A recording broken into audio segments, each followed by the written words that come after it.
Amém. Vamos orar por esse momento. Pai, te louvamos por esse momento, Senhor, que o Senhor nos permitiu honrarmos, meu Deus, a Ti através das nossas primícias, meu Deus. Pai, que o Senhor possa continuar sendo provedor, continuar sendo generoso conosco, meu Deus. Pai, porque em todo o tempo, Pai, necessitamos de Ti, e em todo o tempo, Senhor, não nos desampara, Senhor.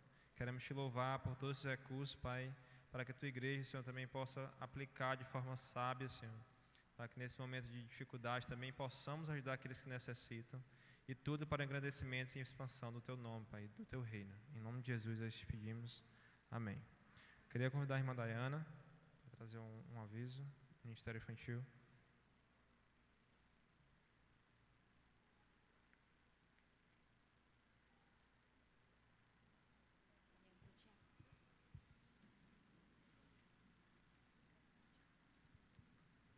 Graça e paz, igreja. Eu sou a tia Dayana, a professora dos juniores aqui do Ministério Infantil da Ibansol. E hoje eu vim dar um aviso muito importante, né? No próximo final de semana, dia 24, nós iremos nos reunir com todas as crianças aqui na igreja, tá? A tia Márcia já fez um link de inscrição para você ir lá naquele link que foi mandado no grupo dos pais. Quem não é aqui da igreja que quiser trazer o seu filho, pode estar entrando em contato com a gente no final do culto. As tias ficam ali com um colete colorido para a gente pegar o número de vocês, para que vocês possam fazer o cadastro da criança no link, tá? Porque a gente precisa ter controle de quantas crianças irão vir, tá? Será no sábado, dia 24, de 3 horas da tarde até o horário de 4h30, mais ou menos. Vai ser um momento de edificação com as nossas crianças. A nossa ideia, a princípio, com a tia Márcia, era fazer um acampamento, mas isso ainda não é nos permitido, mas em nome de Jesus vai dar certo nos próximos anos, né? Para que as crianças possam ter um momento na casa do Senhor, né? Porque nós somos adultos, nós vemos o culto de doutrina, né? Culto de oração, e a gente tem mais esse contato com os nossos irmãos. As crianças é mais no domingo de manhã e domingo à noite. Então a gente quer fazer esses momentos com as crianças para que eles possam entender que a casa do Senhor é o melhor lugar que eles possam estar. E o Tiago também vai dar um aviso. Graças a paz, amada igreja, meu nome é Tiago Luca, e queremos que todos participem para aprender mais e participar. Amém. Obrigada, gente.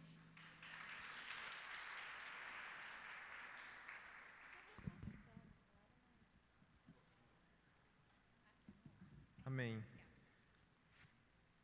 Agora nós vamos dar alguns avisos rápidos sobre a agenda semanal da igreja, né? Terça-feira tem culto de doutrina, certo? E eu queria convocar todos os pais que têm filhos homens de idade entre 9 e 17 anos, também para trazer seus filhos para a programação dos embaixadores do Reino do Rei Jesus, certo? Terça-feira nós teremos uma programação que é chamada Serviço Real. Nossas crianças vão ser encarregadas de limpar o estacionamento, que também é um campo, né?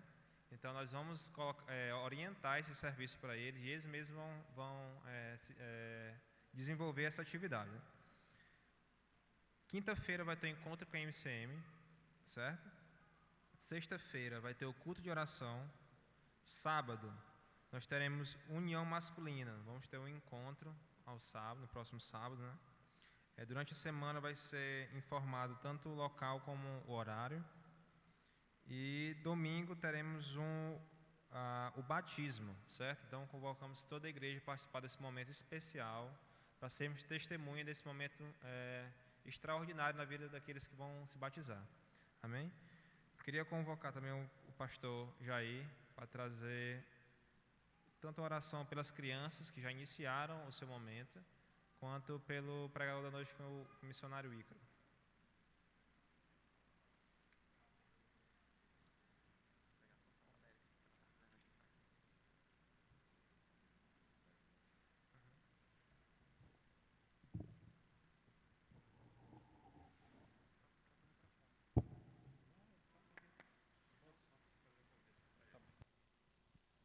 Boa noite, irmãos e amigos que nos visitam nessa noite.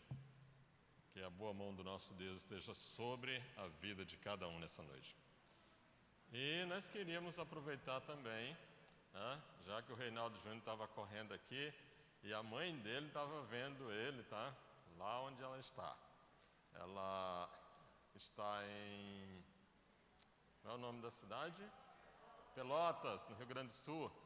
E ela disse que iria acompanhar todo o culto. Então, gente, a emoção dela ver o filhinho dela aqui, e graças a Deus por isso. Final de junho é uma bênção, sempre foi e será uma bênção para a sua família e para essa igreja. E aí ela estava lá vendo, então a gente quer mandar um abraço para a irmã Michele, que está acompanhando o culto pelas redes sociais.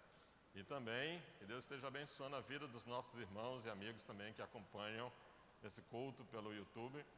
Isso é muita gente que ainda não se decidiu em servir a Cristo, mas que são amigos nossos, estão acompanhando o culto e em breve esses, com certeza, irão conhecer a Jesus, estarão junto conosco, cultuando aqui a casa do Senhor. Queremos convidar o irmão, o missionário Ícaro. Ícaro está nos dando o prazer de vir hoje trazer a palavra de Deus para nós. E Ícaro é o nosso missionário ali no Planalto Eninga, uma congregação que tem sido muito abençoada, tem abençoado a vida do irmão Ícaro, o irmão Ícaro tem abençoado essa igreja e a congregação.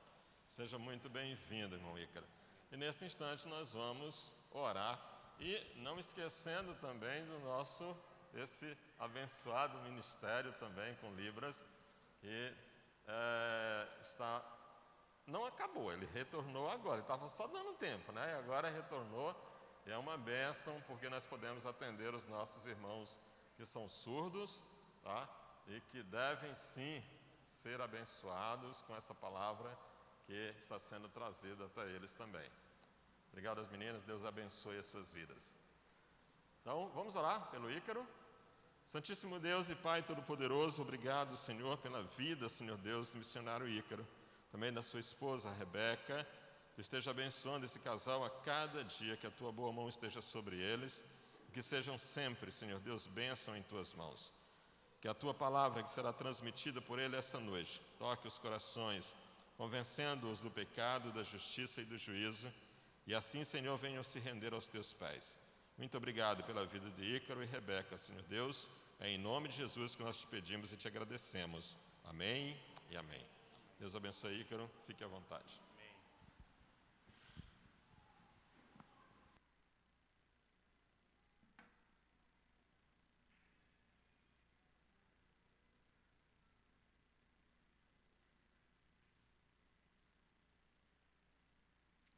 Oi.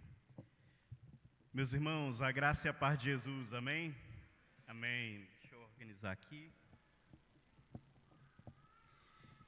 Queridos, estou bastante emocionado aqui de estar entre vocês, entre os meus irmãos queridos aqui. E confesso que fiquei bastante apreensivo, porque é a primeira vez que estou fora da congregação num dia de domingo. Então deixei lá os irmãos e eu fiquei pensando, meu Deus, imagina se eu fosse pai de um filho adolescente, eu ia morrer, né? Se eu por um dominguinho só vim para cá, já fico nervoso, com o coração na mão, né? Vou ter que aprender até ter meus filhos adolescentes para não morrer de coração, não é? Meus irmãos, quando aqui no culto, e quando foi feito o convite, eu fiquei pensando em trazer aqui uma coisa muito simples, o que é missão. Basicamente, fazer missões é obedecer a Deus. Não tem muito segredo, o conceito básico é esse. À medida que a gente vai crescendo e conhecendo Jesus, é inevitável que a gente faça missões. Certa feita, Spurgeon falou que ou os crentes são missionários ou são impostores. Ou nós somos verdadeiros missionários, porque somos cristãos, ou então ainda não tivemos uma experiência de um cristianismo profundo. E o cristianismo profundo nos conduz a esse lugar de missões. No entanto, missões, ele é feito... Eu me mexo demais, então eu peço licença para tirar aqui.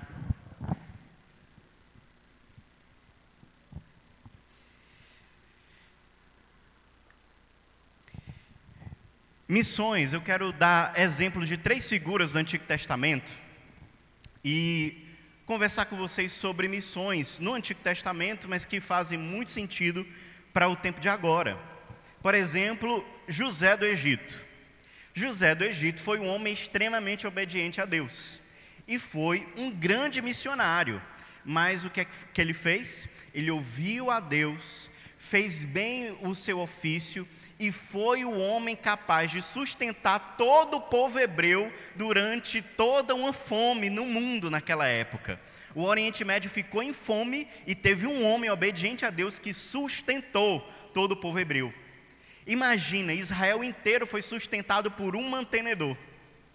Missões se faz através de oferta. Missões se faz através de homens de Deus que se colocam em obediência, que recebem inteligência do Senhor para ter bastante recursos e sustentar aquilo que Deus está fazendo.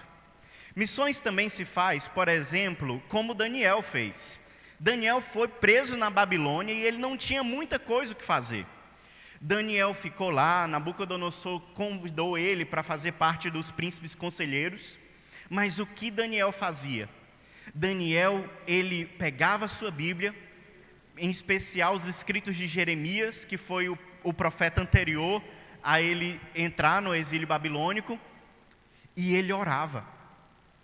Ele orava 3 vezes ao dia, ele orava e se gastava em oração.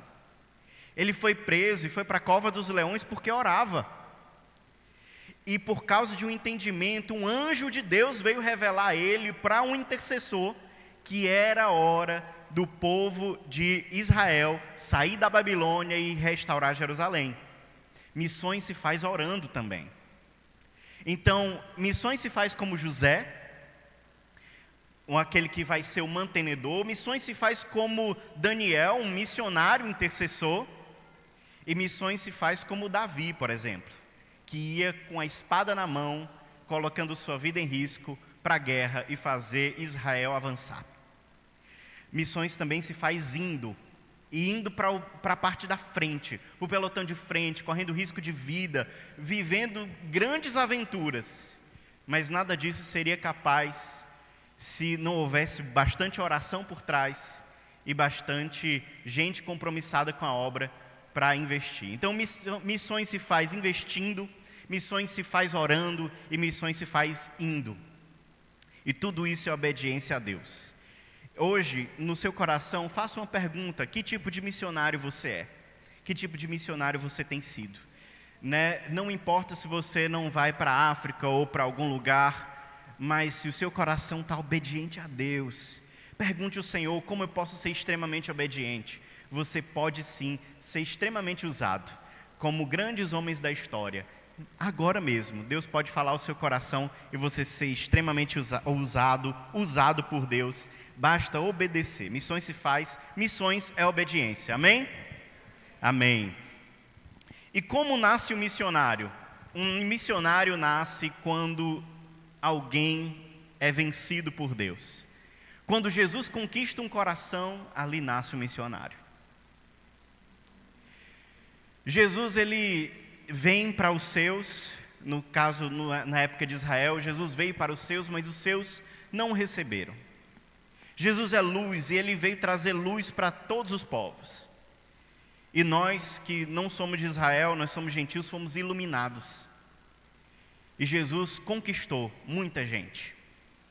Muitas nações, tribos, línguas, povos e raças estarão diante do trono e do Cordeiro no último dia, no dia do grande juízo. No céu estarão ali muitas nações. E os nossos rostos estarão ali, sendo vistos por Jesus no último dia. Amém? Você crê nisso? Você acredita nisso, meu irmão? O seu rosto vai estar lá, naquela grande multidão. Jesus sentado no trono, olhará para a multidão e verá o seu rosto. Você crê nisso? Amém. Então, gente, nós somos conquistados. Muitas pessoas de muitos lugares foram conquistadas por Jesus. E aí nasce o missionário. E para dar um testemunho de missões aqui, eu quero dar para vocês o testemunho do lugar mais difícil que eu já vi Jesus conquistar. E eu vou dar o testemunho assim, como eu vi Jesus lutando para conquistar esse lugar. E o lugar mais difícil que eu vi Jesus lutando e conquistando aos poucos. Ainda não conquistou por completo, né? Um dia conquistará, mas o lugar mais difícil que eu já vi Jesus lutar para conquistar, mora aqui. O lugar mais difícil que eu já vi Jesus lutando dia após dia para Ele conquistar é o meu próprio coração. Eu posso dizer, irmãos, eu fugi demais de Deus. Eu fugi demais de Deus. E Jesus, de modo pessoal, insistiu comigo. Jesus insistiu pelo poder do Espírito. Eu queria ir embora, mas Ele me pegava como uma ovelha que estava se perdendo, que se metia no meio de carrapicho, que era perigoso para ser mordido por um lobo. O seu cajado me pegou, me capturou. E como eu fui vezes após vezes açoitado por Jesus. Minha perna já foi quebrada algumas vezes. O seu cajado me consolou. Cheio de feridas. Óleo Ele colocava sobre mim e curava minhas feridas. Vez após vez, e o lugar mais difícil que eu já vi Jesus conquistar foi meu coração. Eu quero contar para vocês a história do homem mais pecador que eu já vi. Eu quero contar um pouco do meu testemunho. E meu testemunho, eu separei aqui em 5 passagens bíblicas. No meu testemunho, eu queria convidar os irmãos a abrir em Jeremias, no capítulo 1.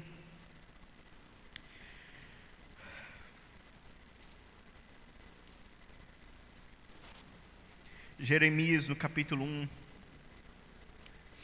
Se você abrir bem no meio da Bíblia, você vai abrir em Salmos. Então você corre um pouco mais para frente, você vai ver Isaías, que é um livrão. E logo em seguida Jeremias. Jeremias no capítulo 1, verso 5. Diz assim. Jeremias 1:5 diz assim: Eu o conheci antes de formá-lo no ventre da sua mãe. Antes de você nascer, eu separei você e nomeei para ser profeta entre as nações. É simplesmente esse versículo. Eu o conheci antes de te formar no ventre da sua mãe. Antes de você nascer, eu o separei e nomeei você para ser profeta às nações. Queridos, Deus tem propósito com todos que nascem. Sabe quem é capaz de fazer um ser humano? Homens e mulheres, eles só são capazes de ter relações sexuais, mas eles não são capazes de formar uma criança.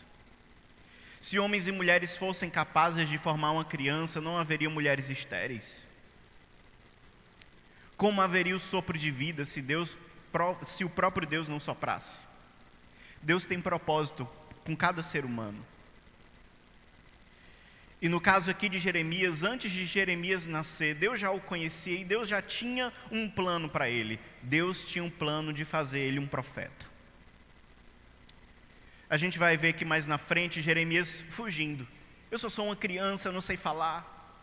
E aí Deus fala assim: não, você vai falar. É no meu poder, não no seu. É na minha capacidade, não na sua. E eu vou contar a história aqui, gente. Os meus pais, meu pai é filho de desembargador. Meu avô, ano passado, faleceu, é desembargador aposentado. E meu pai era filho de desembargador, então, logo cedo, meu avô, como desembargador, já deu um cargo, né, para ele, comissionado. Na época, antes da Constituição de 88, não era errado o nepotismo, então as pessoas podiam indicar, pessoas importantes podiam indicar os filhos para cargos importantes. E meu pai logo assumiu ali um cargo muito importante, então ele, muito novo, já ganhou muito dinheiro. E minha mãe nasceu muito assim, simples, não era miserável, mas era pobre.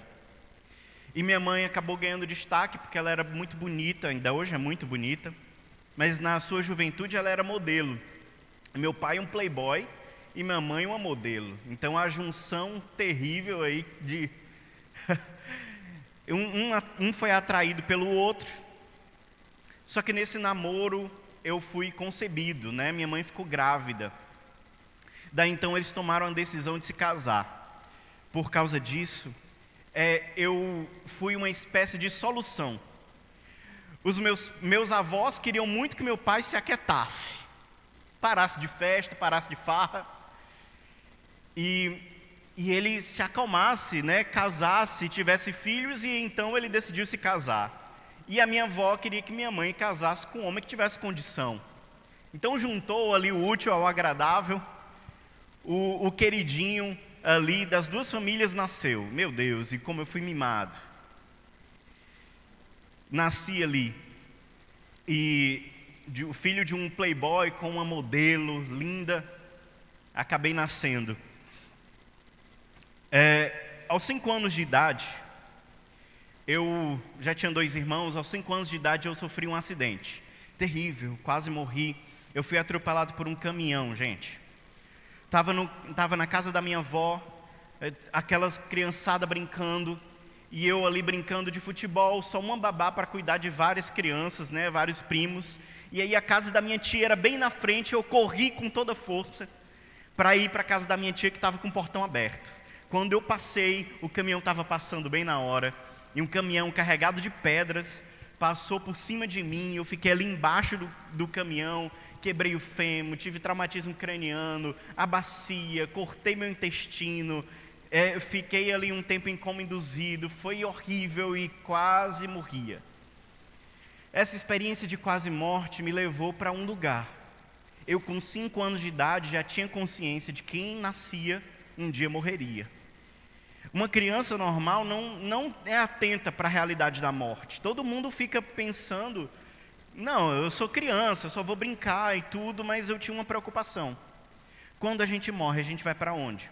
E eu me lembro de eu ficando preocupado muitas vezes. Eu ficava deitado assim, e eu me lembro que já era aterrorizante, porque na época do Fantástico, era a época do ET de Varginha. Vocês lembram disso? Aí então toda hora eu achava que tinha um ET assim, embaixo da minha maca, o negócio, eu ouvi um barulho fora, meu Deus, é um disco voador.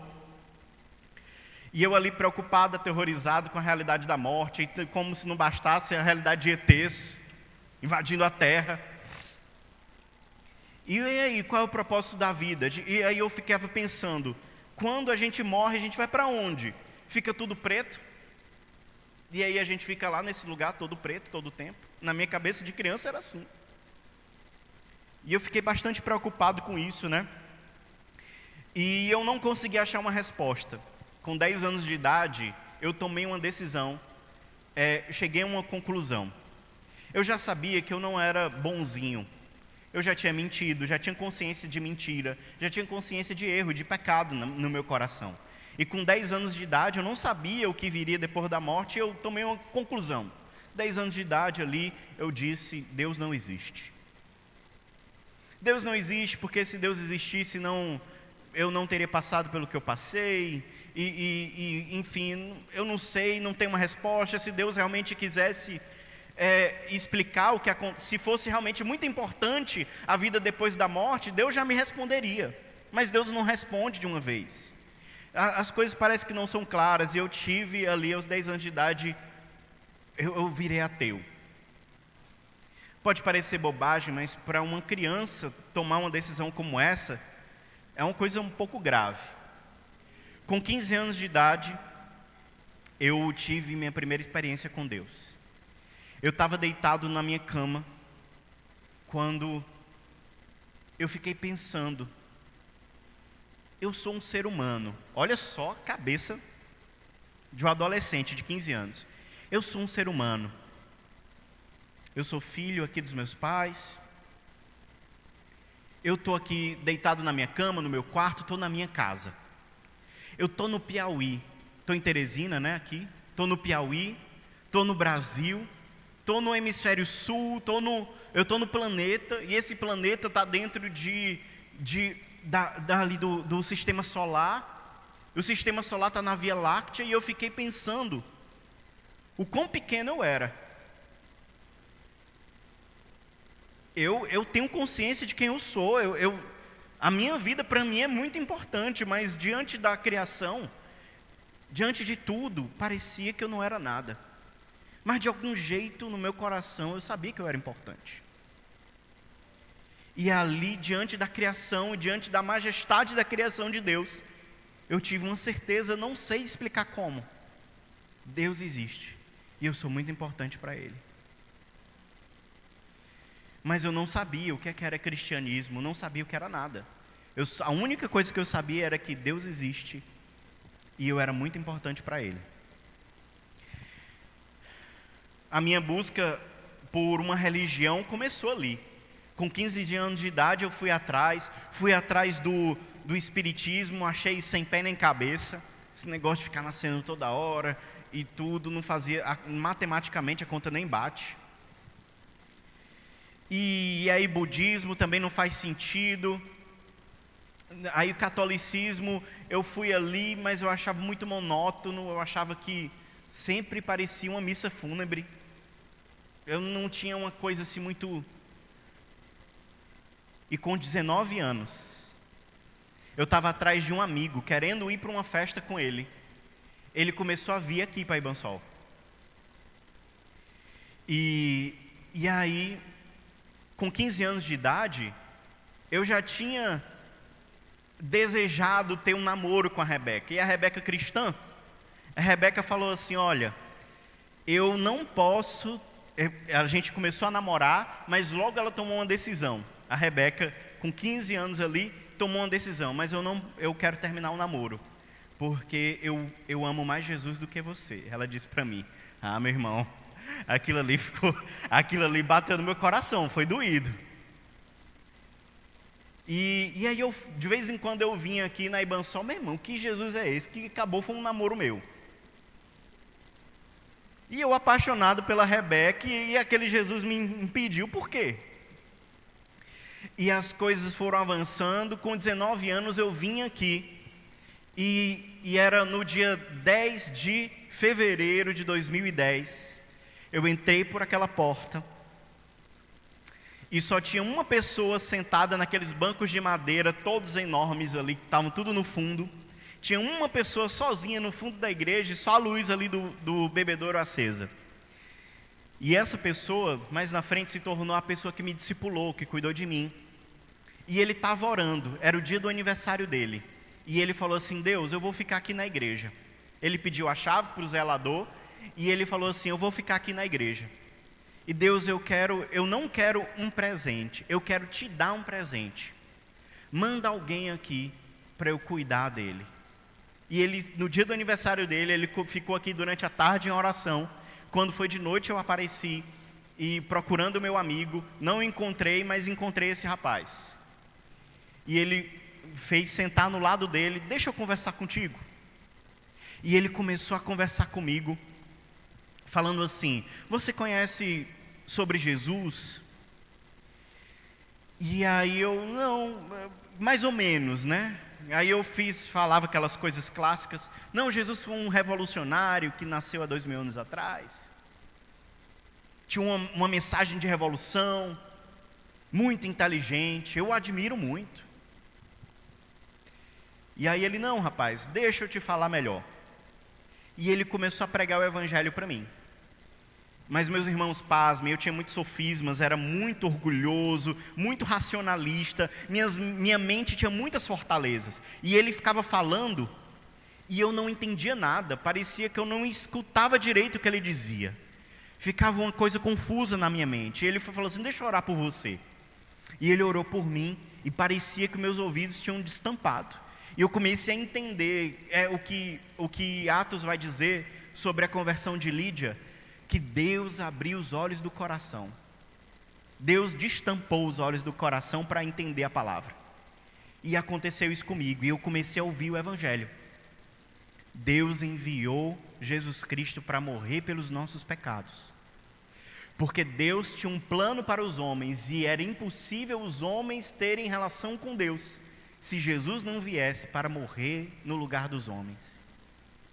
E hoje Jesus já ressuscitou, já está sentado à direita do Pai, mas existe um substituto, existe o Espírito Santo.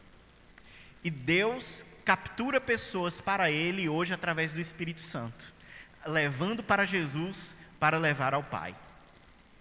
E nós somos como espelhos, todos sujos. Ele deu esse exemplo, que o Espírito Santo, ele vai limpando, e a gente vai sendo molhado e limpo, até que a gente consiga refletir Jesus. Nós somos todos pretos, completamente sujos, mas à medida que o Espírito Santo vai batendo ali, o Evangelho vai chegando, nós vamos iluminando, sendo iluminados, até quando nós vamos revelar Jesus, refletir Jesus pela nossa vida. E ele foi me ensinando isso, orou por mim, e mesmo assim eu não converti naquele dia. Estava tendo na época do carnaval, eu estava indo para Barras no meu carro, com bebida no carro, com os meus amigos no sítio, já estava tudo rateado, a gente já estava tudo separado. Eu estava com abadá no meu carro, indo para Barras, quando uma profunda dor no meu coração apareceu ali, parecia que eu ia morrer. Um vazio existencial tomou conta de mim e falou assim: por que eu nasci? Será se minha vida é isso? Eu vou para a festa, eu vou fazer as mesmas coisas que fiz em todas as festas? E vou ter aquela mesma depressão. Meu Deus, para onde eu estou indo? Foi quando eu liguei para o meu amigo, e quem me atendeu não foi meu amigo, foi o rapaz que tinha me evangelizado. E ele falou assim: eu sabia que você ia me ligar, venha para cá agora. E ele estava numa vigília, na época fazia uma vigília todo o período de carnaval. A igreja não ia para o retiro, mas ia para a igreja e ficava tendo oração e tudo. Eu acho que naquele tempo não deu para fazer retiro de carnaval, porque teve um problema no sítio, e aí a igreja ficou toda em oração, tendo vigílias, né, durante o carnaval. E eu fiquei todos os dias.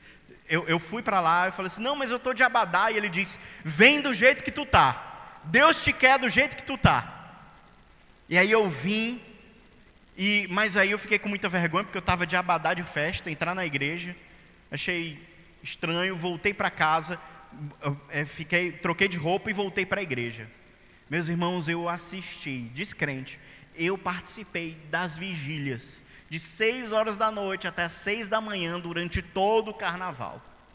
E no último dia, eu já estava vencido pelo sono, porque não estava dormindo direito, vencido pelo meu coração, lutando porque eu não queria, eu não achava que fazia sentido eu me entregar para Jesus, porque eu ia perder o controle da minha vida.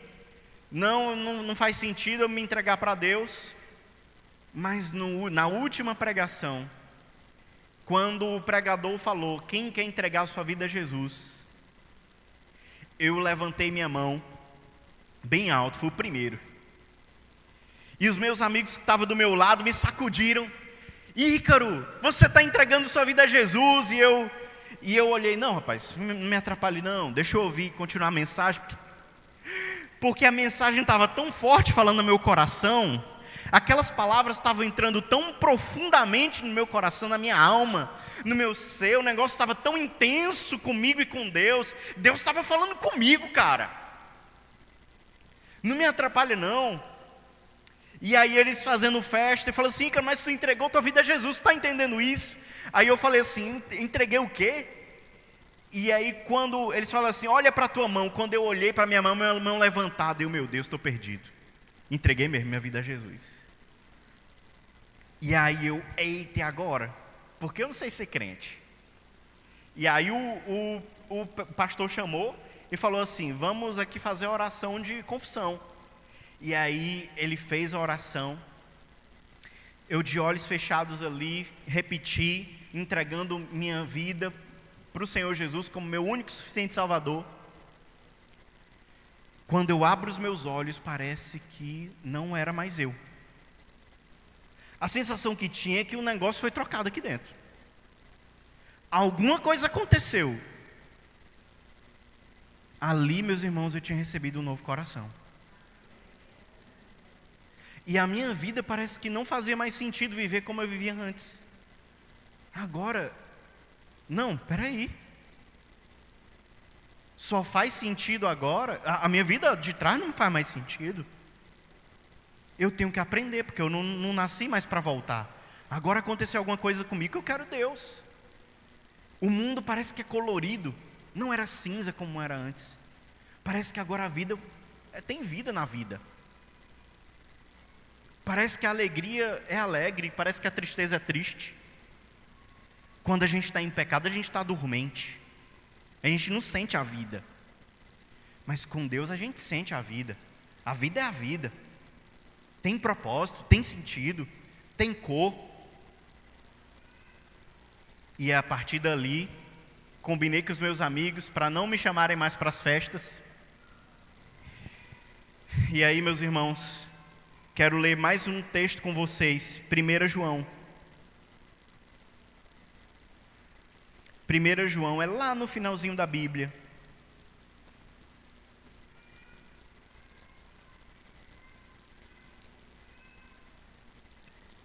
Primeira João.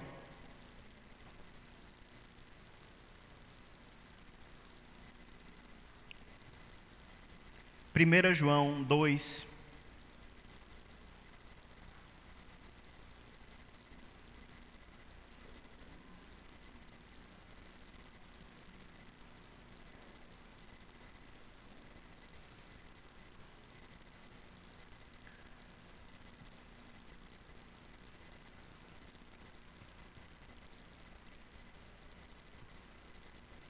Deixa eu só ver aqui, porque eu botei na...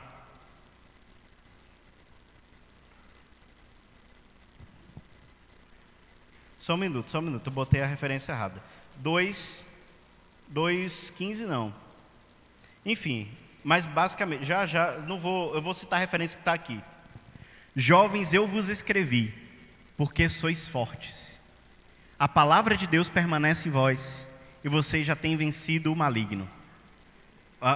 Eu sei decorado, mas não sei exatamente o texto. Qual é? 2:14, exatamente.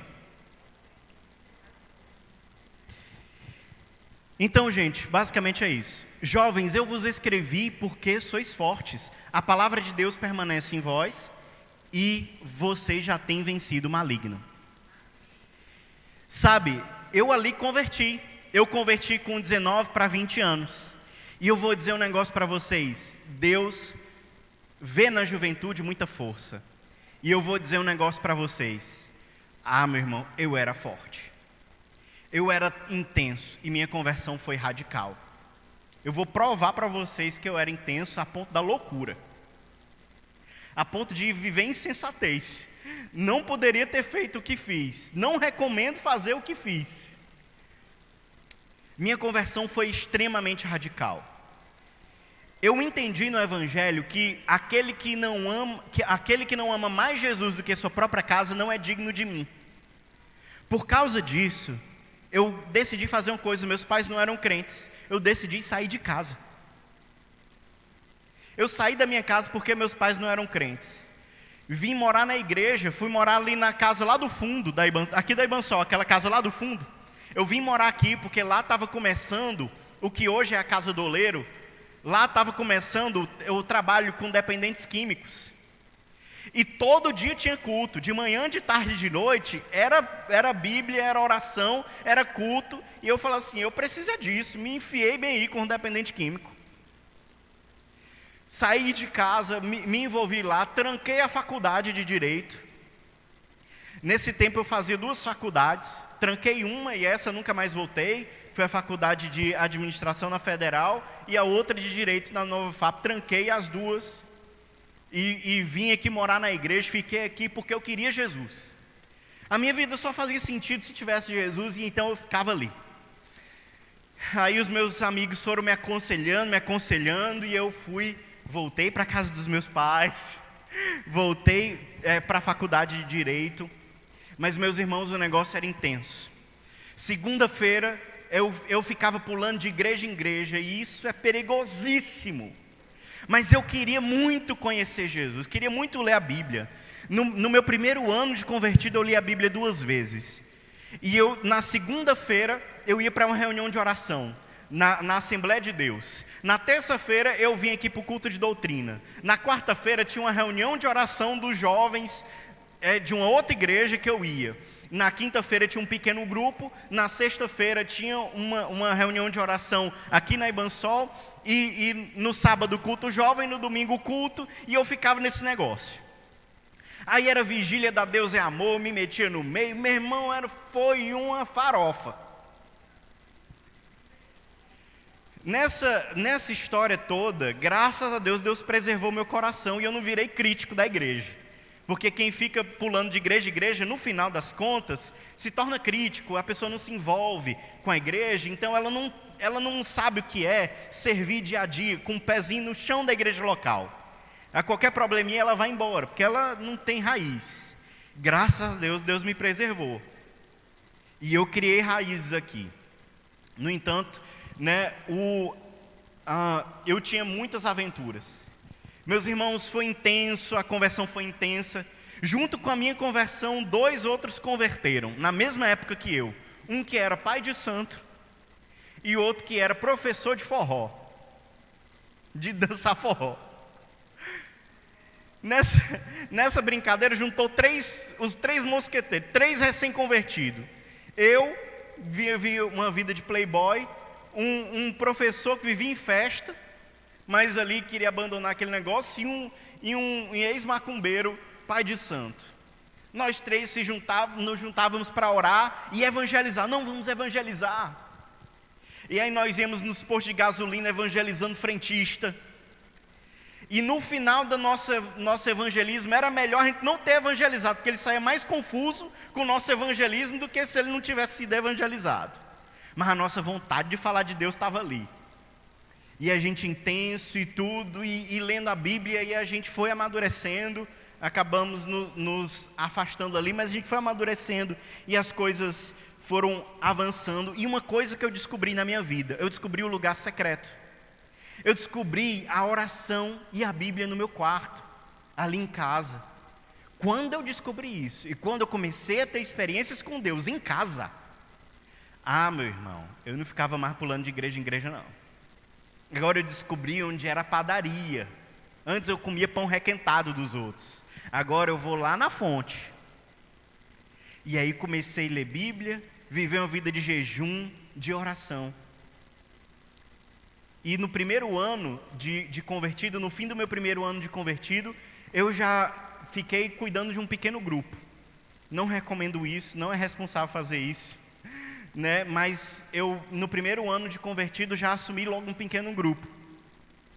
E nesse negócio de assumir um pequeno grupo, comecei a cuidar de uma pessoa. E essa uma pessoa que estava disposta a aprender, ela tinha convertido de verdade. Eu ia na casa dela e ele não sabia, mas ele era avião do tráfico. E eu comecei ali a cuidar dele, e a gente orava, lia a Bíblia junto. E ele, envolvido ali no tráfico, abandonou o tráfico. Ele era apaixonado por uma moça. Ele falou assim: Ícaro, mas eu sou tão mais mala do que os outros rapazes. Como é que ela quer eles e não me quer, se eu sou mais mala do que eles? Mas moça, é por isso que ela não te quer. Mas não entendia, porque a referência de pessoa grande, lá no contexto dele, era o traficante. Então ele tinha que ser parecido com o traficante. E aí eu tive contato com uma realidade completamente diferente da minha, e Jesus fez com que eu abrisse os meus olhos para cuidar dele. Jesus foi conquistando o meu coração. Cuide dele. E eu comecei a cuidar dele. Cuidei desse rapaz que era usuário de droga, mas também era do tráfico tão intensamente, que ele começou a chamar amigos, e a gente fazia reuniões de oração e leitura bíblica, e eu aconselhava, e os meninos que não tinham esperança ali do tráfico começaram a se juntar. E meus irmãos, com 6 meses de eu indo lá, sozinho, recém-convertido, com 1 ano de convertido, eu tinha 32 rapazes que vieram do tráfico nas reuniões de oração na casa de uma pessoa lá. E era no Planalto Ininga. Meu irmão, eu não sabia o que fazer com aquele povo. A gente ia para o meio da rua, porque eu não podia ir para as casas, porque eles comiam tudo. Comiam os creme crack das mães do menino, e bebiam as águas tudinho, deixavam as vasilhas tudo seca. E aí era zoada danada. Era capaz até de algum roubar alguma coisa. Eu, não dá certo não. Vamos para a rua. A gente foi para uma praça, e aí orava lá e tudo, e foi intenso. E naquele tempo eu vivi muitas coisas intensas com Deus. No entanto, eu era muito imaturo. Mas enfim, eu fui cuidado, né? Fui tirado da minha função, achei horrível. Mas fui tirado da minha função ali de cuidar do pequeno grupo. Fui para outro setor da igreja e fiquei lá. E aí, meus irmãos, no 5º período da minha faculdade, eu já tinha voltado para o direito. Jesus tinha propósito comigo, eu estava sendo conquistado por Jesus. No 5º período da faculdade, o que diz em Romanos capítulo 10, 13 e 15. Romanos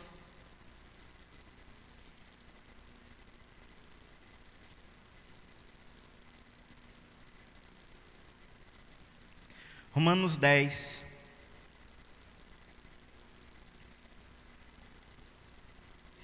(13, 14 e 15) diz assim: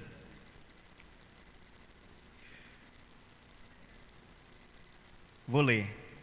Pois todo aquele que invocar o nome do Senhor será salvo. Mas como poderão invocar ao Senhor se não creem nele? E como crerão se jamais tiverem ouvido a respeito dele? E como ouvirão a respeito de Jesus se ninguém lhes falar? E como se falará se alguém não for enviado? Por isso as Escrituras dizem: como são belos os pés dos mensageiros que trazem as boas novas. Como ouvirão se não há quem pregue, meus irmãos? Como crerão se ninguém está disposto a ir? Essa verdade bateu no meu coração. E no 5º período da minha faculdade eu tinha certeza absoluta: Deus estava me vocacionando para o ministério.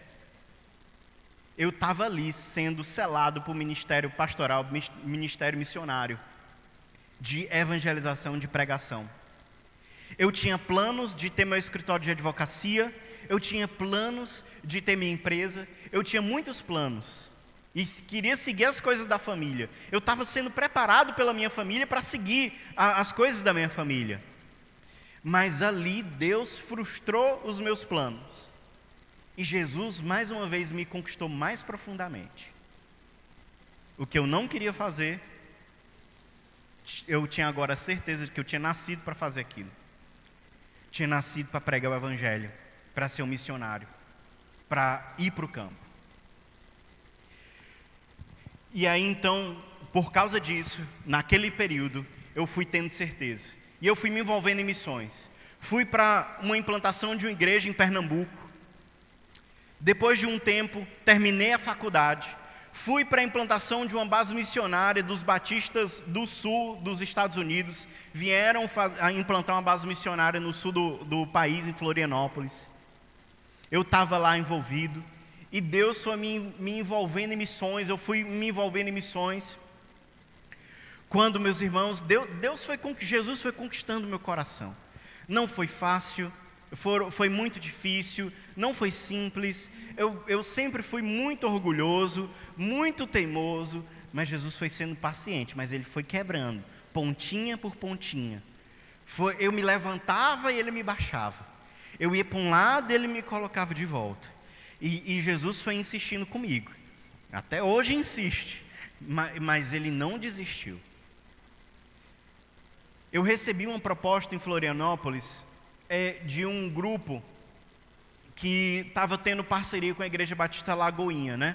Do Diante do Trono. E eu fui convidado para pastor de jovens daquela igreja local que tinha uma relação com a Lagoinha. E aí eu ia participar, eu ia ser pastor de jovens junto com a equipe do Lucinho e tudo. E eu recebi essa proposta. Quando eu dobro os meus joelhos para orar, para perguntar se era vontade de Deus, meus irmãos, não demorou um segundo. Deus disse: não. Não se meta nisso não. Volte para o Piauí. Sai daqui, volte para o Piauí, volte para suas raízes. E aí foi quando eu voltei para o Piauí. Quando conversei com a Rebeca mais uma vez, começamos a nos aproximar. Eu vim para Ibansol, começamos a namorar, isso há 5 anos atrás. E eu voltei aqui para Ibansol, para as minhas raízes, e tudo porque, meus irmãos, agora eu quero falar uma coisa séria para vocês. Essa igreja que eu amo demais, e foi propósito claro de Jesus eu estar aqui. Porque eu tinha a oportunidade de estar por aí. Eu era conhecido por causa do ministério que eu me envolvi, no Ministério Abapai, do Daniel Alencar, e eu fiquei conhecido em outros ministérios. Mas uma coisa eu tinha certeza no meu coração. Meus irmãos, a igreja brasileira está crescendo. A igreja aqui no Brasil está crescendo. Tem muita gente virando crente pela Igreja Universal. Tem muita gente sendo crente por igrejas neopentecostais e tudo, e naquelas doutrinas mais diversificadas possíveis. Algum momento, gente, essa multidão que foi de verdade convertida, em algum momento ela vai ter fome. Porque ela não vai ficar saciada com essas doutrinas vazias. Elas vão perceber que doutrina da prosperidade não vai para lugar nenhum. Elas vão perceber que essa coisa de alta performance não vai para lugar nenhum. Ela vai sentir falta de um relacionamento real com Deus, de uma vida com Jesus para a glória de Deus. E aí eu pensei e falei assim: gente, um dia, a multidão de pessoas que têm se convertido em igrejas aí que não tem doutrina forte, um dia elas vão sentir fome. E sabe quem vai alimentar essa multidão de famintos? Nós que estamos nos aprofundando na doutrina bíblica, que estamos estudando, que estamos aqui, somos profetas escondidos na igreja local, em igreja batista, em igreja que tem uma ortodoxia forte. Um dia nós vamos nos levantar para alimentar essa multidão de pessoas que vão ficar cansadas. No fim, a esperança da igreja brasileira são homens e mulheres compromissados com a sã doutrina. Porque um dia muitos virão e enganarão a muitos. Mas aqueles que são verdadeiramente adoradores, que adoram em espírito e em verdade, esses Deus vai levantar para cuidar daqueles que estão sendo enganados. E eu falei assim: gente, eu preciso me preparar, preciso estar aqui envolvido na igreja local, preciso ir para o seminário, preciso me capacitar, preciso me aprofundar na sã doutrina, não posso ficar vulnerável a todo o vento de doutrina. E aí fui ao seminário e tudo. E gente, e para encerrar, em 1 Pedro vai falar sobre os requisitos do pastoreio. Não pastorear por sorte da ganância, não pastorear por vanglória, mas pastorear o rebanho de Deus. Pastorear o rebanho de Deus como exemplos do rebanho. Por amor, de modo voluntário. E gente, chegou um tempo na minha vida, Jesus foi conquistando. Eu errei muitas vezes, caí muitas vezes, eu feri muitas pessoas, eu me decepcionei comigo mesmo. O maior pecador que eu já conheci fui eu. A pessoa mais resistente que eu já conheci a Jesus fui eu. Lutei, e Jesus foi lutando e conquistando meu coração, e tem lutado e tem conquistado.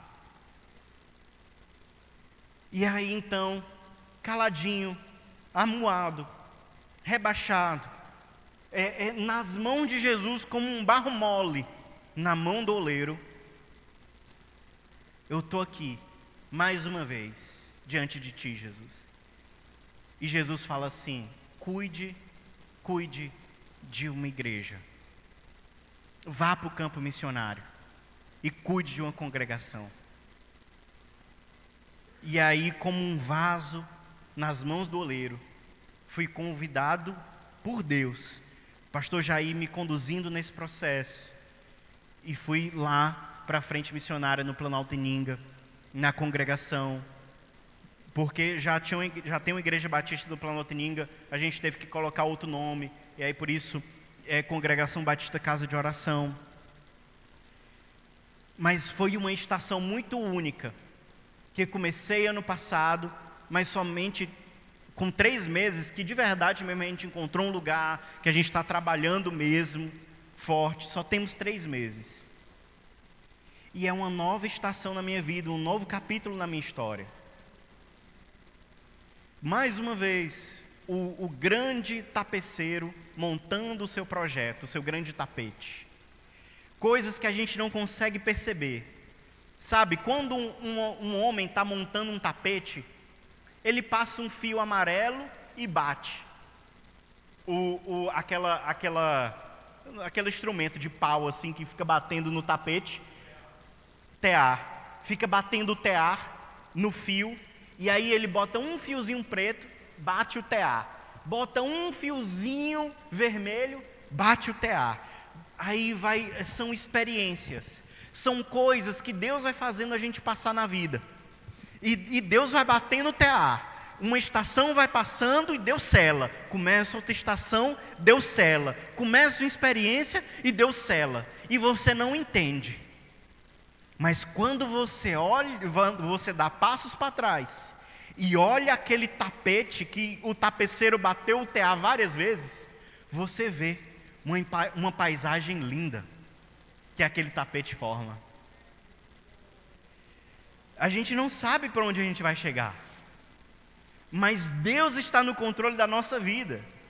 E no fim, uma paisagem linda, a imagem de Cristo, o rosto de Jesus, estará no fim da nossa história.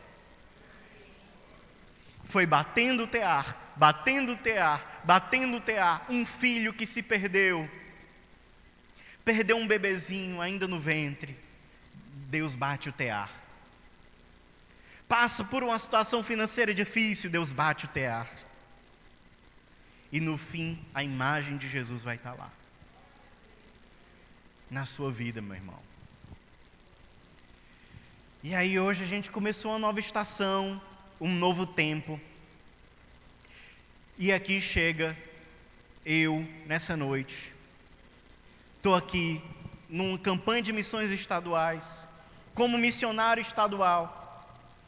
Depois de ter passado tudo isso, ser moldado, remoldado, destruído, moído, refeito, feito de novo, junto com vocês. E eu quero honrar aqui a Ibansol, quero honrar todos que fizeram parte da minha caminhada até aqui. Existem 2 canções que falam muito ao meu coração. E é uma canção que eu canto com a Rebeca. É uma canção que eu canto com alguns amigos de muitas datas que são cristãos comigo, que me acompanham durante muito tempo. É uma música antiga do Diante do Trono que diz assim: dentro de mim existe um lugar, um espaço para alguém completar, alguém que me entenda, me compreenda, alguém disposto a amar. Eu não sou um ser perfeito, mas sei que Deus em mim irá terminar a sua obra, a sua misericórdia, cada dia vejo se renovar. E aí olha só, será que nas horas em que eu falhei, você me olhou com perdão? Nada é mais importante do que nossa comunhão. Meu irmão, eu preciso tanto de você. Me dê a mão e juntos vamos correr pelos campos do Senhor e conhecer o que é o amor que traz cura e restauração. Amém?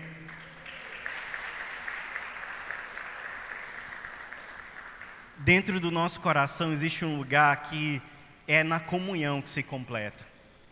Ninguém faz nada só. A igreja é um corpo que cura a si mesmo. Se você quer ser curado, permaneça no corpo, não vá embora. Porque são os anticorpos que correm aqui que vão curar você.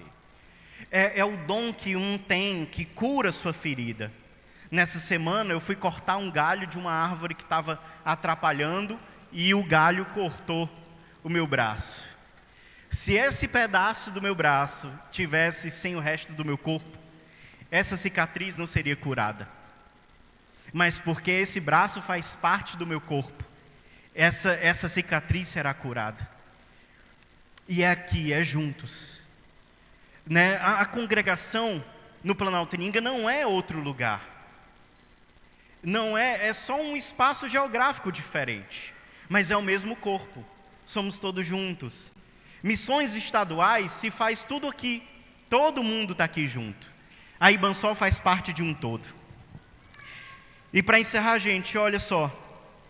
Nós começamos e alugamos o ponto, ficamos no ponto e o que nos surpreendeu? Muitas crianças caíram dentro, como peixes caem num barco. E aí nós tínhamos muitos planos, mas todos os nossos planos ficaram em stand-by. Porque agora a gente tinha que cuidar de uma multidão de crianças que tinha aparecido. 30 crianças frequentes ali estão no nosso convívio. 30 crianças, gente. E aí nós estamos montando o Ministério Infantil e a gente faz milagre com cineminha, com quissuco, com pipoca, com cineminha. A gente junta umas 30 crianças ali, a mais, com menos de R$40, a gente faz uma experiência maravilhosa com elas. E aí a gente montou um sistema de pontuação, e elas estão pontuando, e estão decorando versículos. Né? Próximo sábado, as crianças da congregação vão estar aqui com a tia Márcia, amém? E aí vocês vão conhecer, nós estamos colhendo ainda as assinaturas dos pais. Nós percebemos também necessidades pedagógicas ali. As crianças estão há mais de 1 ano e meio sem aula, por causa da pandemia, ainda mais escola pública, e aí então nós estamos lutando ali para ensinar elas a ler, para ensinar elas ali ao básico, e a gente está lutando por isso. Os pais delas são analfabetos, alguns deles, então tem dificuldade. Nós agora vamos precisar de Bíblias para dar, nós temos muitas coisas ainda a fazer, e eu quero encerrar com um testemunho aqui, o testemunho do Ravi, um dos meninos que nós estamos cuidando. Ele disse assim: tio, eu não quero ser que nem minha mãe. Aliás, ele começou assim: eu não quero fumar, tio. Aí eu falei assim: como assim, Ravi? Eu falei assim: eu não quero fumar, porque eu não quero ser que nem minha mãe, eu não quero ser que nem minha avó, eu não quero ser que nem meu tio. Eu não quero fumar. Aí eu entendi o que ele estava querendo dizer. Tio, eu quero ser que nem o senhor. Eu quero trabalhar aqui na igreja.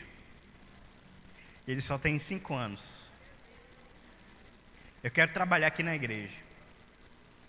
E quando a gente fecha as portas da igreja, esse garoto, nem devia ter falado o nome dele, escapuliu. Mas esse garoto, ele fica batendo na porta da igreja, para a igreja abrir, porque ele não quer voltar para casa. É por causa do garotinho ali. É por causa desses garotinhos que Deus monta a sua imagem em nosso coração. É por causa do outro, é por causa do perdido, é por causa do fraco, do cansado, que Deus nos coloca em missões como essa. Missões estaduais não acontecem por causa da igreja. A igreja já está salva. Há missões estaduais porque Deus quer fazer Cristo brilhar dentre todos os povos. Acontece para brilhar no coração daquele garoto. Ele quer ser que nem o tio, quer ser que nem o Ícaro, o tio Ícaro. Porque ele vê que eu amo minha esposa na frente dele, eu cuido dos meninos na frente dele, eu trato ele com dignidade. Talvez eu sou o único adulto que não fala com ele gritando. Em um dos pequenos grupos que a gente faz com as crianças, uma das crianças, eu fiz uma dinâmica e eu perguntei: qual foi a palavra mais difícil que você já ouviu na sua vida? E uma criança falou: quando meu pai me xingou de filho de não sei o que lá, vocês sabem. Foi muito ruim para mim. E aí eu fui perguntando para um, para outro, e um garoto falou assim: tio, eu não tenho nada para dizer. E ele disse assim: eu não tenho nada a dizer. Aí o outro falou assim: tu escuta isso todo dia? Aí ele falou assim: eu escuto palavra ruim comigo todo dia. Esses meninos não têm perspectiva, e é por isso que a gente se levanta, é por isso que a gente vai atrás, é por isso que a igreja se levanta, para fazer brilhar a luz do Evangelho. Sabe, nós temos muita coisa, né, para fazer ali no Planalto Ininga, nós temos muita coisa para fazer na Comprida, nós temos muitas coisas para fazer em missões estaduais. Existem missionários no campo, mas também existem pessoas que oram e existem pessoas que contribuem. Por isso, nessa noite, eu não quero que você saia daqui sem decidir qual parte da obediência em missões você vai fazer. O que você vai fazer? Você vai orar? Você vai ofertar? Você vai ir? Então, faça parte disso. Talvez aqui no nosso meio exista alguém que ainda não tomou a decisão por Jesus. Sabe, você acabou de ouvir a história de alguém que foi vencido. Eu não conto uma história de vitória pessoal, eu conto uma história de derrota pessoal. Eu perdi para Jesus, Deus ganhou, Deus ganha. E eu pergunto a você: você vai deixar Deus ganhar? Você vai deixar Jesus vencer na sua vida? Você pode fechar a porta, você pode abrir a porta. Se alguém aqui nessa noite deseja entregar sua vida a Jesus, deseja fazer Jesus vencer no seu coração como venceu no meu, levante sua mão. Se você deseja entregar sua vida a Jesus, se você deseja que Jesus vença na sua vida, erga sua mão. Erga sua mão. A história que eu contei aqui pode ser a sua história, a história de Jesus vencendo. Amém? Não temos, glória a Deus. A mensagem foi pregada, e não se sinta com vergonha de tomar essa decisão a qualquer hora. Amém? Amém. Pastor Jair. Agradeço, meus irmãos, a oportunidade. Perdão porque passei do tempo, né? Que Deus seja louvado. Amo estar aqui com os irmãos.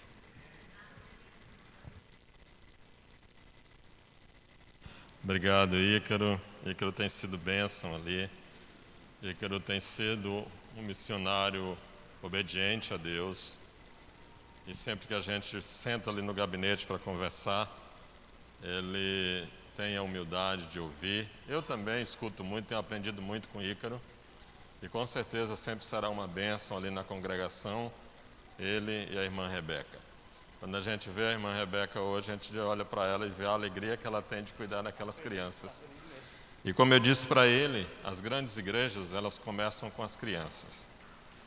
Porque que pai não quer saber o que o filho está achando de tão interessante em um lugar? E aí, quando essas crianças pedem para ir para aquele lugar, os pais querem saber o que estão fazendo ali.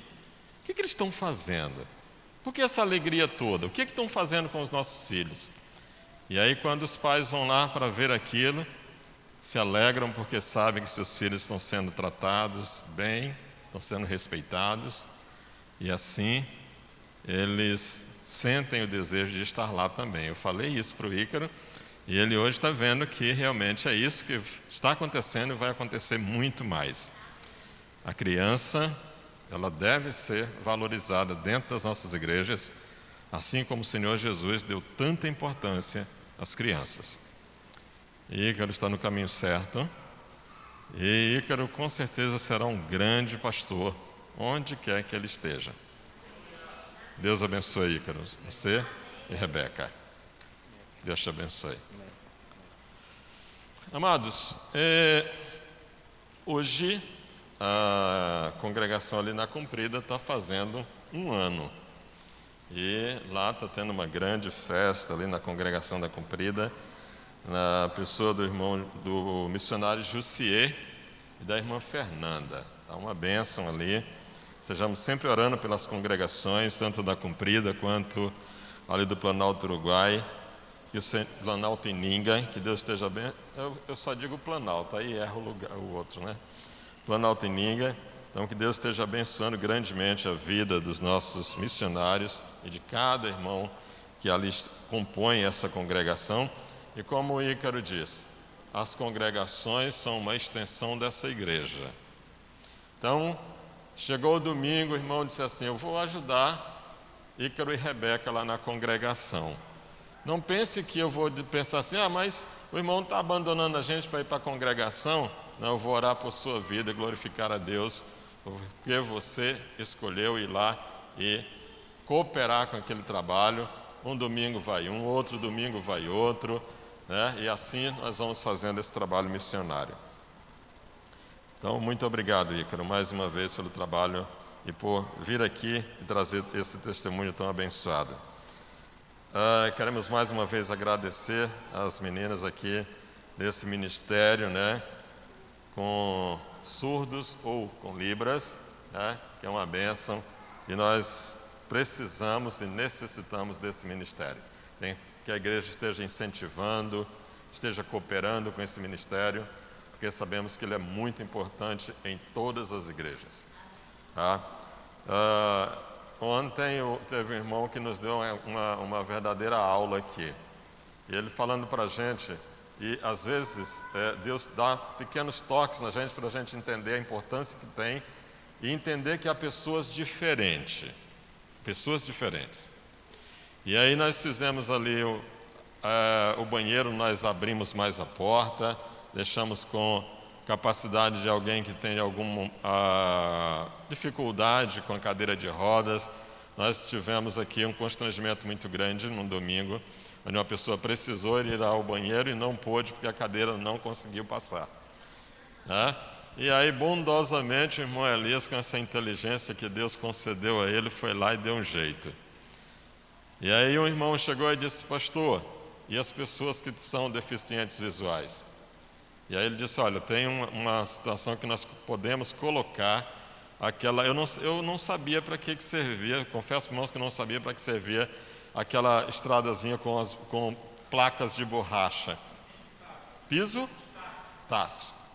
E aí ele foi explicar para a gente, e realmente é muito interessante. Quando chega na hora de virar, tem tantos pontinhos, na hora de seguir para o outro lado tem tantos pontinhos, e a pessoa que tem problema visual vai pisando e vai resolvendo os seus problemas sem precisar de estar pedindo para ninguém, e ele vai lá e faz. As torneiras dos banheiros. O banheiro que é destinado a esses irmãos não pode ser de bola, aquela bola lá, tem que ser de gancho, né? Porque se chegar uma pessoa que não tem, que tem problema nas mãos, para distorcer aquela torneira, ele não vai conseguir. Mas se ele for aquele gancho, ele vai conseguir abrir. Então é muita coisa que a gente precisa aprender para bem servir a todos que chegarem até aqui. Certo? Muito obrigado, meninas. No domingo, como já foi avisado, nós temos uma grande festa aqui pela manhã. Os irmãos que irão ao batismo, e nós convidamos toda a igreja, todos, para estarem aqui, para nos alegrarmos juntos com os nossos irmãos com o batismo.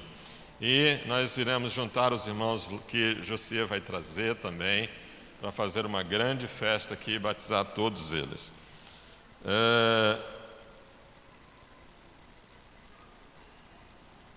É já já, irmãos. Nós queremos agradecer a presença de todos, né, que estão aqui no templo, que nos visitaram hoje, e convidar você para estar conosco sempre que você desejar, esteja conosco para participar. E agradecer aos nossos irmãos que estão acompanhando, irmãos e amigos que estão acompanhando pelas redes sociais. Muito bem, vamos ficar de pé, eu já estou de pé, vamos orar agradecendo a Deus pela oportunidade que Ele nos deu de podermos cultuar a Ele nessa noite. Santíssimo Deus e Pai Todo-Poderoso, nós te agradecemos, ó Deus, por tudo que Tu tens feito nas nossas vidas. Obrigado, Senhor, pela oportunidade que Tu nos deu essa noite de cultuar a Ti, ó Deus, e nos alegrarmos na Tua presença. Obrigado, Pai, pelos nossos missionários. Esteja abençoando, Pai, a vida do irmão Ícaro, de Rebeca, abençoando a vida do irmão Jussier, de Fernanda, e os nossos irmãos ali nas congregações. Cada criança, Senhor, Tu esteja abençoando e concedendo a elas, ó Deus, sempre porção dobrada do Teu Espírito. Que a cada dia essa igreja seja missionária, Senhor, porque para nós é um privilégio ser uma igreja missionária, porque assim nós crescemos, ó Deus, no reino, quando nós levamos, ó Deus, a Tua palavra, aquele que precisa ouvir, e resgatamos, ó Deus, essa alma, Senhor Deus, das garras do inimigo das nossas almas. Concede-nos sempre essa oportunidade de ser uma igreja que contribui, que vai e que ora por missões. E que a graça do nosso Senhor Jesus Cristo, o amor do Pai e as consolações do Espírito Santo de Deus seja derramada sobre todos e em todos, em nome de Jesus. Amém e amém. Que Deus abençoe a todos. Estamos encerrando o culto dessa noite.